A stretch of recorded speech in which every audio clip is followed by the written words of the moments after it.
রাজধানীতে অপরিকল্পিত ফ্লাইওভারের কারণে মিলছে না সুফল, বেড়েছে আরও যানজট। সেবাদানকারী নির্মাণ সংস্থাগুলোর মধ্যে সমন্বয়ের তাগিদ বিশ্লেষকদের। কাতারে প্রবাসী বাংলাদেশি শ্রমিকদের জন্য নেই ভালো মানের বাসস্থান।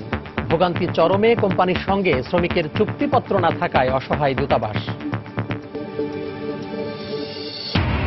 যৌথ প্রয়াসে প্রাণের শহীদ মিনার নির্মিত হলেও দেশের প্রথম নারী ভাস্কর নভেরা আহমেদের নামটি ইতিহাসে উপেক্ষিত। এই ব্যত্যয়ের দায় সকল প্রজন্মের, মত বিশেষজ্ঞদের। চাহিদা না থাকায় জীবনী গ্রন্থগুলো বরাবরই উপেক্ষিত বইমেলায়। অজানা ইতিহাসের জন্য এসব বই একটি জাতির জন্য মূল্যবান সম্পদ বলছেন লেখকরা। এবং হায়দ্রাবাদে শুরু হলো বহুল প্রতীক্ষিত বাংলাদেশ ভারত টেস্ট। টস জিতে ব্যাটিংয়ের সিদ্ধান্ত স্বাগতিকদের।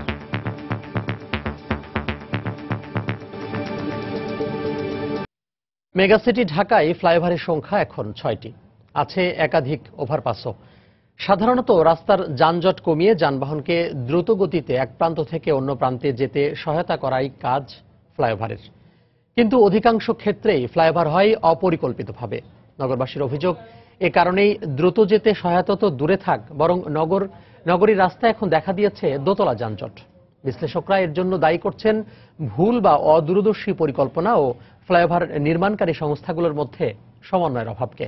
সরকার বলছে সমস্যার সমাধানে ঢাকায় সমন্বিত ফ্লাইওভার নির্মাণের পরিকল্পনা নেওয়া হয়েছে। রিপোর্ট মাহমুদ রাকিবের। ফ্লাইওভারের প্রবেশ মুখ দখল করে আছে বাম লেনের গাড়ি, তাই উপরে ফাঁকা থাকলেও যানবাহনগুলোকে উঠতে হচ্ছে ধীর গতিতে। কিছু সময় গাড়ি চললেও ফ্লাইওভারের মাঝখান থেকেই শুরু হয় দীর্ঘ যানজটের। রাজধানীর ব্যস্ততম এলাকা বনানী থেকে মহাখালী ফ্লাইওভারের প্রতিদিনকার চিত্র এটি। মগবাজার ফ্লাইওভার কিংবা বিজয় সরণি ওভারপাসের অবস্থা আরো ভয়াবহ। নগরবাসীর সুবিধার্থে এসব করা হলেও ভুক্তভোগীরা বলছেন অপরিকল্পিত ফ্লাইওভারের কারণে রাস্তার যানজট টেনে তোলা হয়েছে আকাশে। ফ্লাইওভার থেকে নামার পরই একাধিক মোড় থাকায় যানজট আরো বেশি হচ্ছে বলে দাবি তাদের। ওটার সময় অর্ধে ভালোই আসি, পরে আর নামতে পারি না। জ্যাম সেই আগের মতোই, নিচেও যা উপরেও তা। পয়সা থাকতেছে ফ্লাইওভারের উপরে, জ্যামের জন্য যাইতে পারছি না। ফ্লাইওভারটা হতে ভেবেছিলাম যে জ্যাম উপরে থাকবে না, তাড়াতাড়ি চলে যাবো, কিন্তু দেখা যায় যে উপরেও জ্যাম থাকে, এই জন্য যেতে তো দেরি হয়ে যায়। পৃথিবীর অন্যান্য দেশে ফ্লাইওভারের সামনে কিন্তু এত মোড় থাকে না, বাট আমাদের যে সমস্যাটা হলো সামনে অনেকগুলি টার্ন আছে। মহাখালী ফ্লাইওভার দেখা যাচ্ছে কাকলি থেকে শুরু হয় জ্যাম, প্রাইম মিনিস্টার কার্যালয় ক্রস করে যায়। তো ফ্লাইওভারটা যদি আপনার আবিস্কো ক্রস করে দিত, ওদিকে প্রাইম মিনিস্টার কার্যালয় ক্রস করে দিত, তাহলে হয়তো এরকম কোনো যানজট হতো না। ইন এবং আউট এই পয়েন্টটা যখন প্ল্যানটা করছে গভর্নমেন্ট, তখন মনে হচ্ছে যে দিস ইজ ওকে, বাট এটা তো তখনকার জন্য না, এটা তো 20 বছর পরের জন্য প্ল্যানটা করতে হবে। এই প্ল্যানটার প্রবলেম আছে। ফ্লাইওভারের মাথার থেকে কমপক্ষে 1 কিলোমিটারের ভিতরে কোনো ইউটার্ন থাকতে পারবে না, তাহলে হয়তো সমাধান হইতে পারে। বিশ্লেষকদের মতে আলাদা আলাদা 5টি সেবাদানকারী সংস্থার মাধ্যমে নির্মিত হয়েছে রাজধানীর ফ্লাইওভারগুলো। ফলে একটির সাথে আরেকটির কোনো সমন্বয় না থাকায় এর সুফল পাচ্ছেন না নগরবাসী। এগুলো এখন গোঁদের উপর বিস্ফোরণে পরিণত হচ্ছে। ফ্লাইওভারগুলি এই যে এক জায়গা থেকে আরেক জায়গায় চলে যাওয়ার সহজ পথ, সেটি করতে ব্যর্থ হয়েছে। ফলে প্রতিটা ফ্লাইওভার এক একটা পুলসিরাতে পরিণত হয়েছে, এবং যখনই তারা পুলসিরাত পার হচ্ছে তার পর মুহূর্তেই নিচে ব্যাপক জটিলতা তৈরি হচ্ছে। এগুলোকে যদি সংযোজন করা যায় এবং এক অংশ থেকে আরেক অংশ নিরবিচ্ছিন্ন করা যায়, তবে এর সুফল আমরা পেতে পারব। সমস্যা সমাধানে ঢাকাকে কেন্দ্র করে 2035 সাল পর্যন্ত দীর্ঘমেয়াদী মহাপরিকল্পনার পাশাপাশি বিভিন্ন এলাকাকে সংযুক্ত করে ঢাকায় সমন্বিত কয়েকটি ফ্লাইওভারের কথাও ভাবা হচ্ছে বলে জানিয়েছে ডিটিসিএ। আমাদের পরিকল্পনা হলো একটি ফ্লাইওভার ঢাকার বাইরে থেকে উঠে এটা ঢাকার বাইরে বের হয়ে যেতে পারে। সেইভাবে আমাদের এসটিপিতে সুপারিশ হয়েছে। বিশ্লেষকরা বলছেন শত শত কোটি টাকা ব্যয়ে নির্মিত ফ্লাইওভার থেকে কাঙ্ক্ষিত সুফল পেতে হলে বাড়াতে হবে গণপরিবহন, বন্ধ করতে হবে ফ্লাইওভারে ওঠা ও নামার মুখের সব মোড়গুলো। এছাড়া নগরের যানজট নিরসনে এলিভেটেড এক্সপ্রেস ও ফ্লাইওভারের মতো আরও যেসব বড় বড় প্রকল্প হাতে নেওয়া হয়েছে, তাও যদি একইভাবে সেবাদানকারী সংস্থাগুলো যে যার মতো অপরিকল্পিত সমন্বয়হীনভাবে করতে থাকে, তাহলে অদূর ভবিষ্যতে মেগাসিটি ঢাকার পুরো সড়ক ব্যবস্থায় হয়তো মুখ থুবড়ে পড়তে পারে বলে আশঙ্কা তাদের। মাহমুদ রাকিব, সময় সংবাদ, ঢাকা। নবগঠিত নির্বাচন কমিশনের ওপর চাপ সৃষ্টি করতেই বিএনপি নানা সমালোচনা করছে বলে মন্তব্য করেছেন আওয়ামী লীগ নেতারা। নতুন কমিশনের অধীনেই বিএনপিকে আগামী নির্বাচনে অংশ নেওয়ারও আহ্বান তাদের। অন্যদিকে নবনির্বাচিত কমিশনকে বিতর্কিত অভিযোগ করে গ্রহণযোগ্য ব্যক্তিকে নিয়োগ দিতে রাষ্ট্রপতির প্রতি আহ্বান জানিয়েছে বিএনপি। অনেক আলোচনা সমালোচনা শেষে গত সোমবার 5 সদস্যের নির্বাচন কমিশন গঠন করেন রাষ্ট্রপতি। আগামী 5 বছরের জন্য নির্বাচিত এই কমিশন নিয়ে রাজনৈতিক দলগুলোর মধ্যে চলছে মিশ্র প্রতিক্রিয়া। গঠনের পর থেকেই আওয়ামী লীগ সাদরে গ্রহণ করলেও নতুন এই কমিশন নিয়ে বিএনপির পক্ষ থেকে রয়েছে নানা অভিযোগ। নতুন নির্বাচন কমিশন গঠন রাষ্ট্রপতির একক সিদ্ধান্ত নয়, এতে জনমতের প্রতিফলন ঘটেছে। রাজধানীতে এক অনুষ্ঠানে অংশ নিয়ে এমন মন্তব্য করেছেন আওয়ামী লীগের সাধারণ সম্পাদক ওবায়দুল কাদের। অন্যদিকে কমিশনকে নিয়ে সমালোচনা বিএনপির নতুন কৌশল হিসেবে দেখছেন স্বাস্থ্যমন্ত্রী মোহাম্মদ নাসিম। চট্টগ্রামে এক অনুষ্ঠানে অংশ নিয়ে বিএনপির এই অপপ্রচারকে ভিত্তিহীন বলেও দাবি করেন তিনি। যাদেরকে দেওয়া হয়েছে আমি মনে করি তারা দক্ষ এবং অভিজ্ঞ সম্পন্ন ব্যক্তি। নির্বাচন করবে নির্বাচন কমিশন, এবং তারা নির্বাচন যখন করবে তারা আইন মেনেই তারা করবে। বিএনপি চাপ সৃষ্টি করতে চায়, চাপের মুখে রেখে নির্বাচন কমিশন দিয়ে তারা নির্বাচন করতে চায়। এটা তাদের ট্যাকটিক্সের কৌশল একটা। বিএনপি আগামী নির্বাচনে অংশ নেবে, কারণ আগামী নির্বাচনে অংশ না নিলে আজকে দুর্বল এলোমেলো বিএনপি আরো দুর্বল হবে। এদিকে সার্চ কমিটির সুপারিশ করা প্রতিনিধিদের বাদ দিয়ে সরকারের অধীনস্থ ব্যক্তিদের নিয়ে নির্বাচন কমিশন গঠন করা হয়েছে বলে অভিযোগ করেছেন বিএনপি নেতা রুহুল কবির রিজভী। নতুন কমিশন শপথ না নেয়ায় গ্রহণযোগ্য ব্যক্তিকে নিয়োগ দেওয়ার এখনো সুযোগ রয়েছে বলে দাবি বিএনপির ভাইস চেয়ারম্যান শামসুজ্জামান দুদুর। প্রধান নির্বাচন কমিশনার শপথের আগেই মহামান্য রাষ্ট্রপতিকে আমি অনুরোধ করব, বিবেচনার কোনো সুযোগ থাকলে সেটা গুরুত্ব সহকারে আপনি বিবেচনা করবেন। সার্চ কমিটিরও মানে যে প্রস্তাবগুলো, যেখানে কিছু নিরপেক্ষ লোক ছিল যে 2-3 জন, সেটাও গ্রহণ করা হয়নি। এই প্রধান নির্বাচন কমিশনারের অধীনে একটা অবাধ, সুষ্ঠু, সবার কাছে গ্রহণযোগ্য এবং প্রভাবমুক্ত নির্বাচন হওয়া খুব দুষ্কর। বিতর্কিত ব্যক্তিদের অধীনে সুষ্ঠু নির্বাচন সম্ভব নয় বলেও দাবি বিএনপি নেতাদের। সরকারের অনুগত লোকদেরকেই। রাশেদ বাপ্পি, সময় সংবাদ, ঢাকা। আমার মনে হয় গত 5 বছরে নির্বাচন কমিশনের কোনো ব্যর্থতা ছিল না বলে মন্তব্য করেছেন বিদায়ী প্রধান নির্বাচন কমিশনার কাজী রকিবউদ্দিন আহমেদ। গতকাল বিদায়ের দিনে নির্বাচন ভবনে এক সংবাদ সম্মেলনে তিনি একথা বলেন। দায়িত্ব পালনকালে কোনো ধরনের চাপও ছিল না বলে জানান তিনি। 2014 সালের 5 জানুয়ারি নির্বাচন না হলে দেশে অসাংবিধানিক ও অরাজনৈতিক পরিস্থিতির সৃষ্টি হতো বলে জানিয়েছেন বিদায়ী সিইসি। 2014 সালের 5 জানুয়ারি সংসদ নির্বাচন করা ছাড়া আর কোনো গণতান্ত্রিক পথ আমাদের জন্য খোলা ছিল না। ওই সময় নির্বাচন না হলে দেশে যে কি অসাংবিধানিক অরাজক সংকট সৃষ্টি হতো তা আপনারা কল্পনা করতে পারবেন। আগামী কমিশন অলরেডি অ্যানাউন্সড হয়ে গেছেন, আপনারা জানেন। তারা সবাই অভিজ্ঞ, সম্মানিত ব্যক্তি। নতুন কমিশনকে শুভকামনা জানাচ্ছি আমার পক্ষ থেকে এবং আমার কমিশনের পক্ষ থেকে। দেশের উন্নয়ন বাধাগ্রস্ত হয় এমন কোনো কর্মকাণ্ড কাম্য নয় উল্লেখ করে প্রধানমন্ত্রী শেখ হাসিনা বলেছেন, সন্ত্রাস ও জঙ্গিবাদ প্রতিরোধে সশস্ত্র বাহিনী সহ সর্বস্তরের মানুষকে সচেতন থেকে একযোগে কাজ করতে হবে। গতকাল রাজধানীর মিরপুর সেনানিবাসে সামরিক বাহিনী কমান্ড ও স্টাফ কলেজের গ্র্যাজুয়েশন সেরেমনিতে একথা বলেন তিনি। যে কোনো পরিস্থিতি মোকাবেলায় অতীতের চেয়ে সশস্ত্র বাহিনীর সক্ষমতা বেড়েছে বলেও মন্তব্য করেন শেখ হাসিনা। যুদ্ধক্ষেত্র কিংবা উন্নয়ন কর্মকাণ্ড যাই হোক না কেন, স্বাধীনতা ও সার্বভৌমত্ব রক্ষায় প্রশিক্ষণের পাশাপাশি সশস্ত্র বাহিনীর সদস্যদের নিয়মিত অধ্যয়নের মাধ্যমে সমন্বিত সামরিক বিদ্যাও অর্জন করতে হয়। নির্দিষ্ট কোর্স সম্পন্ন করে সফলকাম হন এক একজন যোদ্ধা। বুধবার সকালে রাজধানীর মিরপুর সেনানিবাসে সামরিক বাহিনী command and staff college DSCSC 2016-17 course সম্পন্নকারীদের মাঝে সনদ প্রদান অনুষ্ঠানে প্রধান অতিথি ছিলেন প্রধানমন্ত্রী শেখ হাসিনা। এবছর সেনাবাহিনীর 158 জন, নৌবাহিনীর 27 জন, বিমান বাহিনীর 24 জন এবং বন্ধুপ্রতিম 25টি দেশ থেকে আসা মোট 280 জন ঊর্ধ্বতন কর্মকর্তার হাতে সনদ তুলে দেন প্রধানমন্ত্রী। সনদ প্রদান শেষে বক্তব্য দেন প্রধানমন্ত্রী। তিনি বলেন, যে কোনো সময়ের চেয়ে আধুনিক হয়েছে সশস্ত্র বাহিনী, অতীতের তুলনায় বেড়েছে সক্ষমতাও। আমি চাই না যে আমাদের সশস্ত্র বাহিনীর একটি সদস্য পিছনে পড়ে থাকে, যে কারণে আমাদের সশস্ত্র বাহিনীকে যথাযথ উপযুক্ত করে গড়ে তোলা, আধুনিক প্রযুক্তি সম্পন্ন করার ব্যাপারে আমরা যথেষ্ট পদক্ষেপ নিয়েছি। কাজে আমি মনে করি এখন আমাদের সশস্ত্র বাহিনী যে কোনো ধরনের অবস্থা মোকাবেলা করার মতো সক্ষমতা অর্জন করেছে। তিনি বলেন, দেশের টেকসই উন্নয়নে পরিকল্পনা মাফিক কাজ করছে সরকার। উন্নয়ন থমকে যায় এমন কোনো কর্মকাণ্ড কাম্য নয়। জঙ্গিবাদ সন্ত্রাস মোকাবেলায় আমরা যেমন সমগ্র দেশব্যাপী আমাদের দেশের জনগণকে উদ্বুদ্ধ করছে, কাজে এমন কোনো ঘটনা বাংলাদেশে ঘটুক যা আমাদের উন্নয়নের পথে বাধার সৃষ্টি করে, তা আমরা কখনো চাই না, সেটা আমাদের কাম্য না। এ বিষয়ে সকলের সহযোগিতা কামনা করি এবং সকলকে এ ব্যাপারে স্ব কর্মস্থানে থেকে যার যার ভূমিকা গ্রহণ করতে হবে। এছাড়াও দেশের সার্বিক উন্নয়নে ভূমিকা রাখতে সনদপ্রাপ্ত কর্মকর্তাদের আত্মবিশ্বাস নিয়ে কাজ করারও আহ্বান জানান প্রধানমন্ত্রী শেখ হাসিনা। দেবাশিস রায়, সময় সংবাদ, ঢাকা।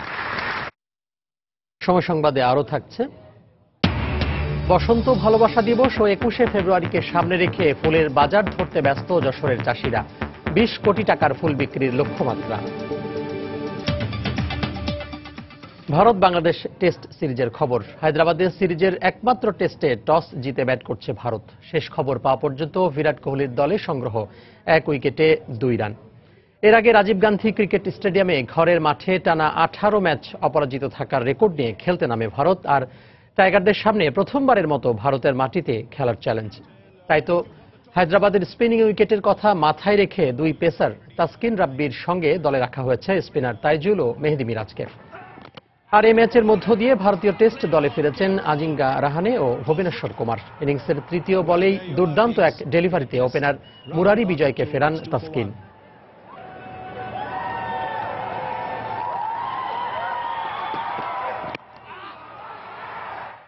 দর্শক, এই মুহূর্তে হায়দ্রাবাদের রাজীব গান্ধী স্টেডিয়ামে আছেন আমাদের সহকর্মী নিয়ামতুল্লাহ বাবু। ম্যাচের সবশেষ খবর জানতে আমরা সরাসরি চলে আছি তার কাছে।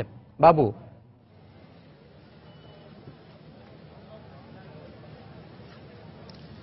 জি, আপনি যেটি বলছিলেন, আজকে কিন্তু সেই ঐতিহাসিক দিনটি বলা চলে যে ভারত, এবং সেখানে আপনারা জানেন ইতিমধ্যেই টস জিতে ব্যাটিং এর সিদ্ধান্ত নিয়েছে কোহলি। এবং এবার যদি বলি যে আসলে শুরুতেই বাংলাদেশে যে ব্রেকথ্রু এনে দিয়েছেন, যে 2 জন পেসার নিয়ে বাংলাদেশ দল আসলে খেলতে নেমেছে, তাসকিন এবং কামরুল ইসলাম রাব্বি। তার মধ্যে তাসকিন কিন্তু প্রথম ব্রেকথ্রুটি এনে দিয়েছেন দলীয় 2 রানে। ভারতের দলীয় 2 রানে লোকেশ রাহুলকে আউট করে দিয়ে কিন্তু একটি চমৎকার সূচনা করেছেন আজকের এই ঐতিহাসিক ম্যাচের। তো এর আগে যদি একটু বলে রাখি যে বাংলাদেশের কিন্তু স্কোয়াড যদি আমরা দেখি, যে বাংলাদেশ কিন্তু মাত্র 2 জন পেসার নিয়েছেন এবং বাকি 3 জন আছেন এখানে স্পিনার। এবং আমরা যদি ভারতীয় স্কোয়াডের দিকে তাকাই, সেখানে কিন্তু 3 জন সিমার নেওয়া আছে, ভুবনেশ্বর কুমার, উমেশ যাদব এবং তার সাথে ঈশান্ত প্যাটেলও আছেন ওখানে। তো সেক্ষেত্রে বলা চলে যে 3 জন পেসার নিয়ে তারা যেহেতু খেলছে, এবং বাংলাদেশ কিন্তু মাত্র 2 জন পেসার নিয়েছেন। তারপরেও বাংলাদেশ যেভাবে শুভ সূচনা করেছে ম্যাচের শুরুতে, সেটা আসলে যদি ধরে রাখা যায় সেশন বাই সেশন, এটা আসলে সম্পূর্ণ নির্ভর করবে যে বোলার এবং ফিল্ডার যারা আছেন তারা কতটুকু আসলে তাদের উপরে চাপ প্রয়োগ করতে পারেন। যেমনটি আমরা গতকাল কিন্তু আমরা শুনেছিলাম যে সংবাদ সম্মেলনে তারা কিন্তু বারবার বলেছেন, মুশফিক কিন্তু বারবার বলেছেন যে দলীয় পারফরমেন্স করতে হবে এবং পুরো দলের উপরে টিম ইন্ডিয়ার যে ব্যাটিং লাইন আপের প্রথম 7 উইকেট যেন খুব দ্রুত ফেলে দেওয়া যায় সেরকম চেষ্টা করবেন। কারণ প্রথম 7 জনকেই আসলে তারা ব্যাটিং এর জন্য মূল হুমকি হিসেবে মনে করছেন, যাতে এই জন্য আসলে আমরা মনে করতে পারি যে এখানে মুশফিক যেই পেস অ্যাটাকটি যেভাবে সাজিয়েছেন বা বোলিং যেভাবে পরিবর্তন করবেন, সেটা আসলে অনেক কিছু নির্ভর করছে এই বোলিং চেঞ্জের উপর। আর বলা চলে যে বাংলাদেশ এখন শুরুতে যেই ধাক্কাটি দিয়েছে টিম ইন্ডিয়াকে, সেটি যদি বজায় রাখতে পারে, সেক্ষেত্রে কিন্তু আজকে শুরুর দিনটি কিন্তু বাংলাদেশের জন্য ভালো যাওয়ার সম্ভাবনাটা রয়েই যাচ্ছে।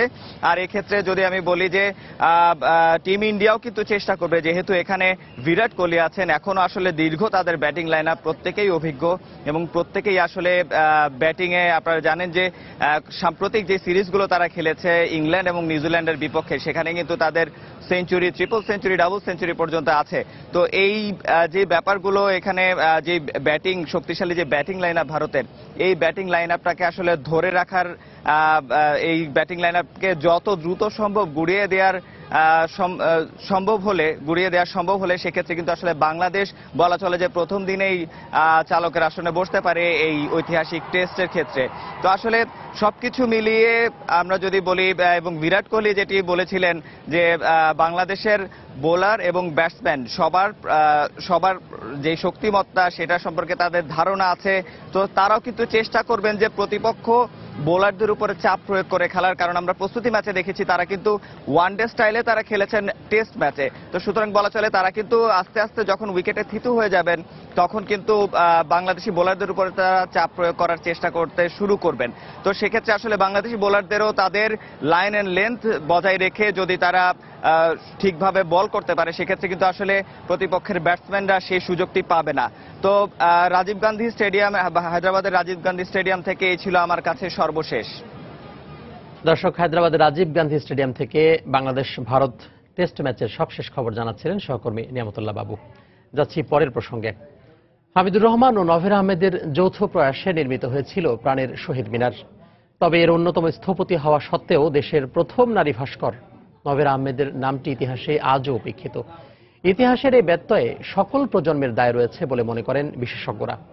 তরিকুল ইসলাম সৌরভের রিপোর্ট।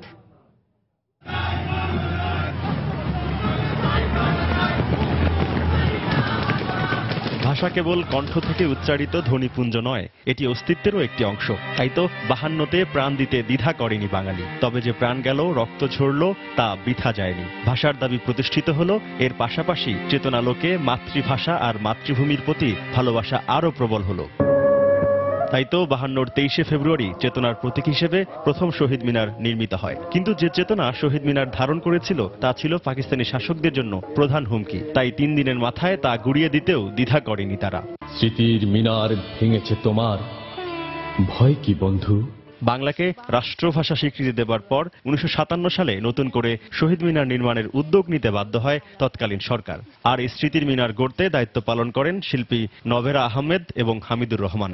তবে স্থপতি হিসেবে হামিদুরের নামটি ইতিহাসে পাওয়া গেলেও নভেরার নামটি উপেক্ষিত থেকেছে। প্রত্যক্ষদর্শীরা অবশ্য বলছেন মূল ভূমিকাটা ছিল নভেরা আহমেদের। হামিদুর রহমান একা করেননি, দুজনে মিলেই করেছেন এবং মূল ডিজাইনটা নভেরা আহমেদই করেছে, কারণ সে স্কাল্পচার ছিল, সে ওর ভিজুয়ালাইজ করতে পারতো। হামিদুর রহমান মূলত দ্বিমাত্রিক চিত্রকলার উপর পড়াশোনা করেছিলেন, আর শহীদ মিনারটা আমরা জানি একটা ত্রিমাত্রিক স্থাপনা। তো শহীদ মিনারের সঙ্গে মুরাল ছিল। হামিদুর রহমান নিজেও তার নিজের ক্যাটালগে ওই মুরালটার কথাই লিখেছেন, লেখেননি যে তিনি শহীদ মিনারের নকশাকার। নিভৃতচারী নভেরা আহমেদ 2016 সালে প্যারিসে মৃত্যুবরণ করেন। ইতিহাসের ভুল সংশোধন করে প্রকৃত সত্য নির্মাণে সংশ্লিষ্টরা এগিয়ে আসবে এমন প্রত্যাশা এই কথাশিল্পীর। একজনকে তো বঞ্চিত করা ইতিহাসের কাজ নয়, এবং যারা সেই সময়ের মানুষ, যারা পরবর্তী প্রজন্মের মানুষ, আমাদেরও তো দায়িত্বের মধ্যে পড়ে যে এই জায়গাটাকে তুলে এনে তাকে প্রতিষ্ঠিত করা। পাকিস্তানিরা 71-ও গুড়িয়ে দিয়েছিল শহীদ মিনার। বর্তমান শহীদ মিনারটিতে নভেরা এবং হামিদুরের নকশার পূর্ণ বাস্তবায়ন না হলেও মূল কাঠামোটি একই রয়েছে। শহীদ মিনার আমাদের জাতীয় চেতনার প্রতীক হওয়া সত্ত্বেও এর অন্যতম স্থপতিকে আজ অবধি আমরা রাষ্ট্রীয়ভাবে স্বীকৃতি দিতে পারিনি। এটি আমাদের ইতিহাস চেতনার সঙ্গে সাংঘর্ষিক তো বটেই, ইতিহাসের অসচেতন প্রকাশ্য, এমনটি মনে করছেন সংশ্লিষ্টরা। তরিকুল ইসলাম সৌরভ, সময় সংবাদ, ঢাকা। জীবনে ঘটে যাওয়া নানা ঘটনা, অভিজ্ঞতা, এমনকি সফলতা ব্যর্থতার ইতিহাস যখন পাণ্ডুলিপির আকারে প্রকাশ পায়, তাই আত্মজীবনী। যা থেকে প্রেরণা পেয়ে অনেকে খুঁজে পেয়েছেন জীবনের গন্তব্য, কিংবা জেনেছেন অনেক প্রশ্নের উত্তর আর অনেক অজানা ইতিহাস। কিন্তু চাহিদা না থাকায় জীবনী গ্রন্থগুলো বরাবরই উপেক্ষিত বইমেলায়। তবে সাধারণ পাঠকের দৃষ্টিতে আত্মজীবনীগুলোর মূল্য যাই হোক, একটি জাতির ইতিহাসে এগুলো মূল্যবান সম্পদ বলে মনে করেন লেখকরা। বিস্তারিত সাদিয়া আফরিনের প্রতিবেদনে, ক্যামেরায় ছিলেন শফিকুল ইসলাম। নতুন রং আর বইয়ের ঘ্রাণে প্রতিদিন বই প্রকারা ছুটে আসেন মেলা প্রাঙ্গণে। পাঠকের চাহিদা মেটাতে এবারও গল্প, উপন্যাস, কবিতা আর প্রবন্ধের পসরা প্রাণের এই মেলায়। ফলে বরাবরের মতো এবারও উপেক্ষিত জীবনের নানা ঘটনার ঘনঘটা আর স্মৃতিকথা নিয়ে লেখা আত্মজীবনীমূলক গ্রন্থগুলো। আত্মজীবনীমূলক যে বইগুলো আছে সেগুলো খুবই কম, একদম চোখে পড়েই না পড়ার মতো। আর গল্প উপন্যাসের বই চোখে বেশি পড়ে, ওটাই বেশি কেনা হচ্ছে আমাদের এখন। খুব একটা কেনা হয় না, কম কেনা হয়। নেটে যেহেতু অ্যাভেলেবল, উইকিপিডিয়া এটার জন্য অনেক কাজে দেয়। যে বইগুলি পাঠকরা চায় সেই ধরনের বইগুলি আমরা দেওয়ার জন্য চেষ্টা করি। নতুন কোনো বই আমরা এখনো আনিনি আর কি, কিন্তু চলে কম। এই জীবনী গ্রন্থগুলোতে লেখক তার চিন্তা ভাবনার বহিঃপ্রকাশের মধ্য দিয়ে একটা সময়ের গোটা সমাজ ব্যবস্থাকে তুলে ধরেন, যা পাঠকের চেতনা আর বোধকে তীক্ষ্ণ করে বলে মনে করেন বইপ্রেমীরা। তাদের কালচার কেমন ছিল, তারা কিভাবে আমাদেরকে এই জেনারেশনে নিয়ে আসছে, এই জিনিসগুলো আমরা তো বই না পড়লে জানতে পারবো না। বিখ্যাত মানুষগুলো কি কি সমস্যার মধ্যে ছিলেন সেই বিষয়গুলো দেখা যায়, আর সেই বিষয়গুলো থেকে তারা কিভাবে পার করে এসেছেন সমস্যাগুলো, সেগুলো থেকে আমরা শিখতে পারি। যখন পাঠক পড়বে তখন দেখবেন অটোমেটিক আবার আত্মজীবনীমূলক লেখকের সংখ্যাও, যারা এই জাতীয় লেখা লেখে তাদের সংখ্যাও বাড়বে। অনেক সময় খুব টাচ্ছি কিছু ঘটে, কিন্তু আমরা কোথাও বলতে পারি না, এরকম ঘটনা আর কি আমি আমার জীবনের গল্প এই বইতে আমি লিখেছি। আত্মজীবনী মানে জীবনের প্রিয় অপ্রিয় সত্যের প্রকাশ, জীবন সংগ্রামের নানা ইতিহাস, যা কিনা পাথেয় হিসেবে কাজ করে প্রজন্ম থেকে প্রজন্মে। কিন্তু প্রাণের এই মেলায় গল্প উপন্যাসের চাহিদার ভিড়ে জীবনী গ্রন্থগুলো হারিয়ে যাওয়ায় অজানা থেকে যাচ্ছে বিশিষ্টজনদের কালজয়ী অভিজ্ঞতাগুলো, এমনটাই মনে করেন সংশ্লিষ্টরা। সাদিয়া আফরিন, সময় সংবাদ, ঢাকা। বাংলাদেশের তৈরি পোশাক কারখানার নিরাপত্তা ব্যবস্থা উন্নয়নের লক্ষ্যে প্রয়োজনীয় পদক্ষেপ গ্রহণ নিশ্চিত না করে বাংলাদেশ ছেড়ে যাবে না যুক্তরাষ্ট্রভিত্তিক তৈরি পোশাক ক্রেতাদের জোট অ্যালায়েন্স। গতকাল বিকেলে রাজধানীর লেকশোর হোটেলে আয়োজিত সংবাদ সম্মেলনে কথা জানান অ্যালায়েন্সের country director James F Moriarty. তিনি জানান, কর্মপরিবেশের নিরাপত্তা নিশ্চিত করতে না পারায় এখন পর্যন্ত বাংলাদেশের 128টি পোশাক কারখানার সঙ্গে ব্যবসায়িক সম্পর্ক স্থগিত করেছে অ্যালায়েন্স। এছাড়া 947টি কারখানার প্রায় 13 লাখ শ্রমিককে প্রশিক্ষণ দেওয়া হয়েছে বলেও জানান অ্যালায়েন্সের কান্ট্রি ডিরেক্টর।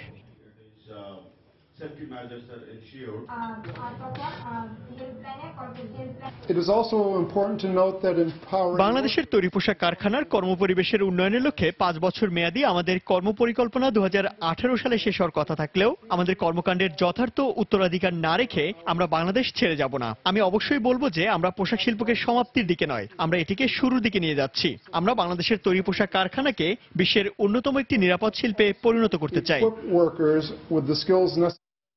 মাথাপিছু আয়ের হিসেবে বর্তমানে পৃথিবীর সবচেয়ে ধনী দেশ কাতার। দেশটিতে বিভিন্ন পেশায় কর্মরত রয়েছেন 3 লাখের মতো প্রবাসী বাংলাদেশি, কিন্তু বাংলাদেশি শ্রমিকদের বেশিরভাগের থাকার জায়গা নিম্নমানের। দূতাবাস বলছে, শ্রমিকদের সঙ্গে কোম্পানির চুক্তিপত্র না থাকায় কিছুই করতে পারছেন না তারা। কাতার প্রতিনিধি আনোয়ার হোসেন মামুনের তথ্য ছবি নিয়ে দেখুন ডেস্ক রিপোর্ট। কাতারের রাজধানী দোহার বিভিন্ন জায়গায় দেখা মিলবে এমন রঙিন আলো আর উঁচু দালান কোঠার। দিন দিন ছাড়িয়ে যাচ্ছে আমেরিকা বা ইউরোপের মতো উন্নত দেশগুলোর ইমারতকেও। কিন্তু একেবারেই ভিন্ন পরিবেশে বসবাস করছেন দেশটিতে প্রবাসী বাংলাদেশিরা। দেখে বোঝার উপায় নেই এটি কোনো উন্নত দেশের বাসস্থান। নিম্নমানের পরিবেশ আর একসঙ্গে গাদাগাদি করে মানবেতর জীবনযাপন করছেন এসব বাংলাদেশি শ্রমিক। এই যে 11টা সিট বসেছে, 11টা সিটের মধ্যে 22 জন মানুষ থাকে।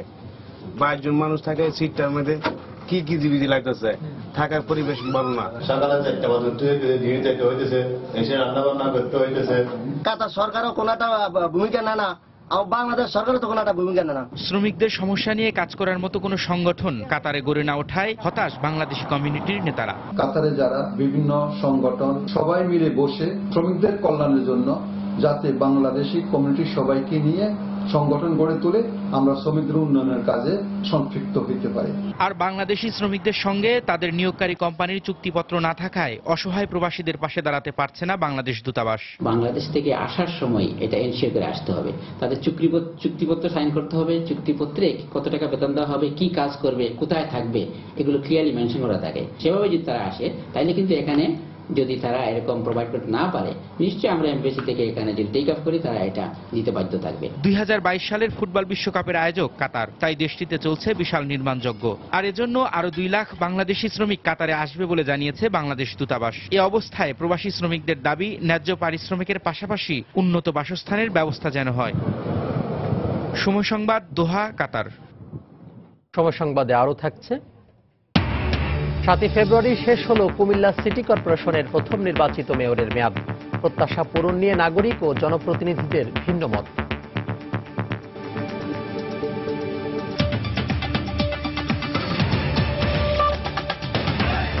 বসন্ত ভালোবাসা দিবস এবং 21শে ফেব্রুয়ারি আন্তর্জাতিক মাতৃভাষা দিবসকে সামনে রেখে ফুলের বাজার ধরতে ব্যস্ত যশোরের গদখালির ফুল চাষিরা। এই দিবসগুলোতে প্রায় 20 কোটি টাকার ফুল বিক্রির লক্ষ্য নিয়ে কাজ করছেন তারা। যশোর প্রতিনিধি জুয়েল মৃধার তথ্য, আবুল কালাম আজাদের ছবি নিয়ে ডেস্ক রিপোর্ট। যশোরের ঝিকরগাছা উপজেলার গদখালি, পানিসারা ইউনিয়ন সহ বেশ কয়েকটি ইউনিয়নে বাণিজ্যিকভাবে উৎপাদিত হচ্ছে রজনীগন্ধা, গোলাপ, জারবেরা, গাঁদা, গ্ল্যাডিওলাস, জিপসি, রডস্টিক, কেলেন্ডোলা, চন্দ্রমল্লিকা সহ 11 ধরনের ফুল। সারা বছর বাজারে ফুল সরবরাহ করলেও এখানকার চাষিদের মূল টার্গেট বসন্ত ভালোবাসা দিবস ও 21শে ফেব্রুয়ারির আন্তর্জাতিক মাতৃভাষা দিবস। এই তিনটি দিবসে ফুল বিক্রি করেই মূলত সারা বছরের লাভ লোকসানের হিসাব মেলান তারা। তাই বিশেষ করে গোলাপ, গ্ল্যাডিওলাস ও গাঁদা ফুল গাছ পরিচর্যায় ব্যস্ত ফুল চাষিরা। 14 ফেব্রুয়ারি এবং 19শে ফেব্রুয়ারি আমরা আশায় আছি 8 থেকে 10 টাকা করে পিস বেচতে পারবো এবং আমাদের বিঘে প্রতি আমরা 1 লাখ টাকার একটা টার্গেট থাকে, সেটা আল্লাহর রহমতে হয়তো পূরণ হতে পারে। 3টে অনুষ্ঠান আছে সামনে। এই অনুষ্ঠান উপলক্ষে বাগানে যে ফুল আছে সেই ফুলগুলো আপনার 3 থেকে 3.5 লক্ষ টাকার ফুল বেচা কিনা করার উদ্যোগ রয়েছে আমাদের। ক্যাপ করাচ্ছি যাতে বেশি আমরা একটু লাভবান হতে পারি, একটু বেশি দাম পাই। আবহাওয়া অনুকূলে থাকায় চলতি বছর ফুলের উৎপাদন ভালো হয়েছে। কৃষকরা বলছেন, যদি তাদের জন্য বিশেষায়িত কোল্ড স্টোরেজের ব্যবস্থা থাকতো তাহলে ফুল মজুদ ও পরবর্তীতে বাজারজাত করে আরো লাভবান হতেন তারা। শীতের আবহাওয়াতে ফুল একটু বেশি ফুটছে, তা যদি আমাদের এখানে একটা কোল্ড স্টোর হতো তাহলে ফুল রাখে বিক্রি করা যেত। সরকারের কাছে একটা দাবি যে আমাদের এই পানিসারায় যদি একটা কোল্ড স্টোর দেয় তাহলে আমরা ফুল কটা কোল্ড স্টোর দেখি আমরা ভালো করে চাষবাস করে খাতে পারতাম। এই 3টে দিবসে এখানকার চাষিরা প্রায় 20 কোটি টাকার ফুল বিক্রির লক্ষ্য নিয়ে কাজ করছেন বলে জানালেন ফুল চাষি ও ব্যবসায়ী নেতারা। আমরা আশা করছি এবছরে এই 3টে অনুষ্ঠানকে ঘিরে 15 থেকে 20 কোটি টাকার ফুল উৎপাদন করে বাজারজাত করবে। গত বছর এই দিবসগুলোতে চাষিরা প্রায় 14 কোটি টাকার ফুল বিক্রি করেন। সময় সংবাদ, যশোর। সাংবাদিক দম্পতি সাগর রুনি হত্যা মামলার তদন্তের অগ্রগতি প্রতিবেদন কেন জমা দেয়া হচ্ছে না তা জানতে তদন্তকারী র্যাব কর্মকর্তাকে তলব করেছেন আদালত।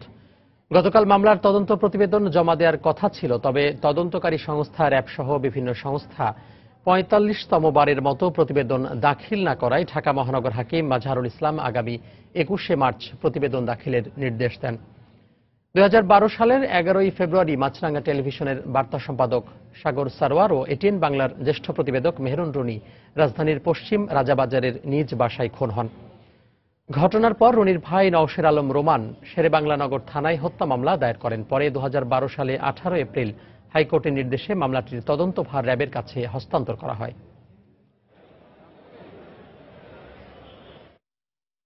শুরু হলো সম্মিলিত সাংস্কৃতিক জোটের 14 দিনব্যাপী অমর 21শে অনুষ্ঠানমালা।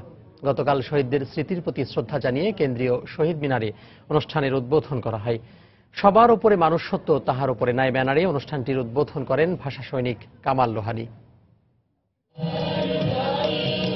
আমার ভাইয়ের রক্তে রাঙানো 21শে ফেব্রুয়ারি আমি কি ভুলিতে পারি। জাতীয় সঙ্গীতের পর 21এর গান, এমনই ছিল উদ্বোধনী অনুষ্ঠান। সাম্প্রতিক সময়ের বিভিন্ন ঘটনার প্রেক্ষিতে এবারের আয়োজনের স্লোগান ছিল সবার উপরে মানুষ সত্য, তাহার উপরে নাই। উদ্বোধন শেষে সাংস্কৃতিক ব্যক্তিত্বরা মানুষে মানুষে ভেদাভেদ না করে সবার জন্য সুখী বাংলাদেশ গড়ার প্রত্যয় ব্যক্ত করেন। মূল মন্ত্র হচ্ছে সবার উপরে মানুষ সত্য, তার উপরে নাই। মানুষের জীবন, মানুষে মরণ, মানুষে মানুষে কোনো ভেদাভেদ নাই। ধর্ম বর্ণ নির্বিশেষে সকলের দেশ হবে বাংলাদেশ, এমন প্রত্যাশা করেন আয়োজকরাও। যারা আমাদের স্বাধীনতায় বিশ্বাস করে না, প্রগতিশীলতায় বিশ্বাস করে না, সেই মহলের সাধুবাদকে আমরা উৎকণ্ঠার সাথে, উদ্বিগ্নতার সাথে আমরা প্রত্যক্ষ করি। স্বাধীন বাংলাদেশ সকল ধর্মের, সকল বর্ণের মানুষের আবাসভূমি হবে, এটি আমাদের প্রত্যাশিত। দোকানপাট, অফিস, আদালত, বাসাবাড়ি সহ সর্বত্র বাংলা ভাষার ব্যবহার নিশ্চিতকরণ ও শহীদ মিনারের পবিত্রতা রক্ষার দাবি জানান ভাষা সৈনিক কামাল লোহানী। দোকানপাট, বাড়ি ঘর, অফিস, আদালত প্রত্যেক জায়গায় বাংলায় সমস্ত সাইনবোর্ড লেখা হয়, বাড়ির নামকরণ করা হয়, নাম ফলক বাংলায় লেখা হয় এবং অফিস আদালতে বাংলা প্রচলন করা হয়। গণসংগীত, নাচ ও একক পরিবেশনার মধ্য দিয়ে শেষ হয় প্রথম দিনের আয়োজন। 21শে ফেব্রুয়ারি পর্যন্ত প্রতিদিন বিকেল 4টা থেকে চলবে এ অনুষ্ঠানমালা। বিথি হক, সময় সংবাদ, ঢাকা। 2021 সালে $50 বিলিয়ন পোশাক রপ্তানির লক্ষ্যে এগিয়ে চলছে দেশের তৈরি পোশাক খাত। তবে শ্রমিক সংগঠন ও মালিক পক্ষের অভিযোগ, বাংলাদেশের প্রধান এই রপ্তানি খাতের চলমান অগ্রগতিকে বাধাগ্রস্ত করতে অনেকদিন ধরেই সক্রিয় দেশি বিদেশি বিভিন্ন চক্র। পরিস্থিতি বিবেচনায় এসব চক্রান্ত বন্ধে কঠোর পদক্ষেপ নেওয়া না হলে হুমকির মুখে পড়বে লক্ষ্যমাত্রা অর্জন, এমন আশঙ্কা অর্থনীতি বিশ্লেষকদের। বিস্তারিত মামুন আব্দুল্লাহ রিপোর্টে। নানা চড়াই উতরাই পেরিয়ে বর্তমানে অনেকটাই শান্ত দেশের তৈরি পোশাক খাত। এর কারণ শ্রমিক অধিকার প্রতিষ্ঠায় মালিকপক্ষের আন্তরিকতা, এমনটাই মনে করেন শ্রমিক নেতারা। একই সঙ্গে মাঝে মাঝে দু একটি কারখানায় যে শ্রমিক অসন্তোষের খবর পাওয়া যায় তা উদ্দেশ্যমূলক বলে দাবি তাদের। সেখানে যদি অন্য জায়গা থেকে অর্থ আসে, এই অর্থ কিভাবে আসছে, কিভাবে ট্রেড ইউনিয়নের বাইরে মুভমেন্টটা কেন হচ্ছে, বহিরাগতদের শ্রমিকদেরকে ওয়ারের নামে যদি ভুলভাল বোঝানো হয়, সেটা কিন্তু সরকারের পক্ষ থেকে তদারকি করার বিশেষ প্রয়োজন। তৈরি পোশাক প্রস্তুতকারক ও রপ্তানিকারকদের সংগঠন বিজিএমই মনে করে এই শিল্পের লক্ষ্য অর্জনে উদ্দেশ্যমূলক শ্রমিক আন্দোলন বড় বাধা। আন্দোলন চলতে থাকলে লক্ষ্যমাত্রা পূরণ হবে না। আমাদের দেশ থেকে এই ব্যবসাটা আজকের থেকে 3 বছর আগেও বায়াররা মনে করত চায়না +1K, সেখানে বাংলাদেশ ছিল 1 নম্বর চয়েস। আজকের দিনে কিন্তু তারা চিন্তা করতেছে যে আমাদের এখান থেকে ব্যবসাটা নিয়ে অন্য কোথায় দিবে। তাই এ ব্যাপারে সরকারকে এখনই সতর্ক হওয়ার পরামর্শ বিশেষজ্ঞদের। মনে হয়েছে যে সরকারের বা অ্যাসোসিয়েশন পর্যায়ে পছন্দ হোক বা না হোক, এই ধরনের শ্রমিক সংগঠনগুলোর সাথে তাদের আমার মনে হয় আলোচনা করা উচিত। অর্থাৎ আলোচনার প্ল্যাটফর্মটিকে আরো একটু ব্রড বেস করা দরকার। তবে শ্রমমন্ত্রী বলছেন, অনাকাঙ্ক্ষিত ঘটনা এড়াতে শ্রমিক মালিক সুসম্পর্ক উন্নয়নে সব সময় আন্তরিক সরকার। সরকারের পক্ষ থেকে আমরা শ্রমিক মালিকদের সাথে মিটিং করা, তাদের সাথে বসা, তাদের মধ্যে একটা কানেকশন করে দেওয়া, এই কাজটা আমরা করছি। এটা আমরা একদম নিচের লেভেল থেকে। এর বাইরেও আমরা যে সমস্ত শ্রমিক সংগঠন আসছে তাদের সঙ্গে আমরা নিয়মিত আলোচনা করি, তাদের প্রবলেমগুলি আমরা শুনি। বিজিএমির দাবি, সবশেষ 59টি কারখানা বন্ধ থাকায় উৎপাদন ব্যাহত হয়েছে প্রায় 1000 কোটি টাকার। মামুন আব্দুল্লাহ, সময় সংবাদ, ঢাকা। 7 ফেব্রুয়ারি শেষ হলো কুমিল্লা সিটি কর্পোরেশনের প্রথম নির্বাচিত মেয়র ও কাউন্সিলরদের 5 বছরের মেয়াদ। 150 বছরের পুরনো এই পৌরসভা সিটি কর্পোরেশনে উন্নীত হওয়ার পর নগরবাসীর আকাঙ্ক্ষা কতটা পূরণ করতে পেরেছেন জনপ্রতিনিধিরা, তা এখন সবার প্রশ্ন। তবে মেয়াদকালের শেষ দিকে দৃশ্যমান কিছু কাজ হলেও তা প্রত্যাশাকে ছুঁতে পারেনি বলেই মত নাগরিকদের। জনগণের 80% প্রত্যাশাই পূরণ করতে পেরেছেন বলে দাবি সদ্য সাবেক জনপ্রতিনিধিদের। কুমিল্লা থেকে বাহার রায়হানের পাঠানো তথ্য ছবি নিয়ে দেখুন ডেস্ক রিপোর্ট। 2011 সালের 23 জুন সরকারি প্রজ্ঞাপন জারির মাধ্যমে পৌরসভা থেকে সিটি কর্পোরেশনে উন্নীত হয় কুমিল্লা। মাত্র 7 মাসের ব্যবধানে 2012 সালের 5 জানুয়ারি প্রথম নগরপিতা নির্বাচিত হন মনিরুল হক সাক্কু। পরে তার নেতৃত্বে 28 জন কাউন্সিলর এবং 9 জন মহিলা কাউন্সিলর নিয়ে যাত্রা শুরু হয় সিটি কর্পোরেশনে। এরপর কেটে গেছে 5 বছর, শেষ হয়েছে নির্বাচিত জনপ্রতিনিধিদের মেয়াদকাল। আর শেষ কয়েক বছরে জাইকার বেশ কিছু প্রজেক্টে দৃশ্যমান কাজ হওয়ায় চেহারা বদলেছে নগরের। তবে নাগরিকদের মতে নির্মাণাধীন ফ্লাইওভারের কারণে সৃষ্ট প্রচণ্ড যানজট, অপরিকল্পিত নগরায়ন এবং জলাবদ্ধতার মতো সমস্যা সমাধানে ব্যর্থ জনপ্রতিনিধিরা। রাস্তাঘাট, যানজট এগুলো নিরসন করতে হলে সিটি কর্পোরেশনকে আর একটু ভালোভাবে কাজ করতে হওয়া উচিত ছিল। পৌরসভা থেকে সিটি কর্পোরেশনে রূপান্তরিত ছাড়া আর কোনো উন্নয়নে আসলে দৃশ্যমান হয়নি। প্রত্যাশাটা ছিল বড়, তারা সেই প্রত্যাশাটা হয়তো স্পর্শ করতে পারেনি। তবে ভিন্ন ভিন্ন মত দুই বৃহৎ রাজনৈতিক দলের নেতাদের। মাদক তো ছায়া গেছে একদম পুরা কুমিল্লা। সন্ধ্যার পরে যে কোনো রাস্তার কর্নারে দেখবেন যে মাদক ব্যবসা চলছে। জনগণের স্বার্থ সুরক্ষার জন্য উনি নিজেকে নিয়োজিত রেখে রাষ্ট্রীয় কাঠামোর সাথে সম্পৃক্ত থেকে তিনি জনগণের কল্যাণ করে গেছেন। এদিকে সদ্য দায়িত্ব ছাড়া নির্বাচিত জনপ্রতিনিধিদের দাবি, নিজেদের মেয়াদকালে 385 কোটি টাকার কাজ করা হয়েছে, যা জনগণের প্রত্যাশার চেয়ে বেশি। 5 লাইনে যেসব কাজ এখনো আমাদের ডেলিভারির অপেক্ষা আছে, এগুলা ডেলিভারি হলে আমি বলবো যে এই অত্যন্ত নান্দনিক একটি সিটি এবং আমাদের প্রত্যাশার চেয়ে বেশি, মানে অনেক বেশি। সাধ্যমতো চেষ্টা করে আমরা একটা মাত্রা রেখেছি যাতে মাদকের ব্যবহারটা কমে যায়। আমি ধারাবাহিকতা কাজ চালাতে যাচ্ছি যে আমার যে নির্বাচনের যে ওয়াদা ছিল, আসলে ওয়াদা ছিল জনগণের কাজ করা। আমি ইনশাল্লাহ 80% উপর কাজ করতে পারছি। 53.04 বর্গ কিলোমিটার আয়তনের এই সিটি কর্পোরেশনে 5 লাখ মানুষের বাস। সময় সংবাদ, কুমিল্লা। জঙ্গিবাজার এলাকায় আগুনে পুড়ে গেছে ঝুটের গুদাম। পাশাপাশি রেল লাইনের স্লিপারে আগুন ছড়িয়ে পড়লে 1 ঘন্টা ঢাকার সঙ্গে সারা দেশে রেল যোগাযোগ বন্ধ থাকে। ফায়ার সার্ভিস ও প্রত্যক্ষদর্শীরা জানায়, ভোরে হঠাৎ গোডাউনে আগুন লাগে এবং মুহূর্তেই তা আশপাশে ছড়িয়ে পড়ে। এতে পার্শ্ববর্তী রেল লাইনের স্লিপারে কাঠ পুড়ে যায়। এই কারণে টঙ্গী জয়দেবপুর রেল লাইনে সাময়িক সময়ের জন্য ট্রেন চলাচল বন্ধ রাখা হয়। খবর পেয়ে ফায়ার সার্ভিসের 2টি ইউনিট 1 ঘন্টার চেষ্টায় আগুন নিয়ন্ত্রণে আনে। রেল কর্তৃপক্ষ ঘটনাস্থল পরিদর্শন করে আগুনে স্লিপারের কোনো ক্ষতি হয়নি জানালে 1 ঘন্টা পর ঢাকার সঙ্গে সারা দেশের রেল যোগাযোগ স্বাভাবিক হয়।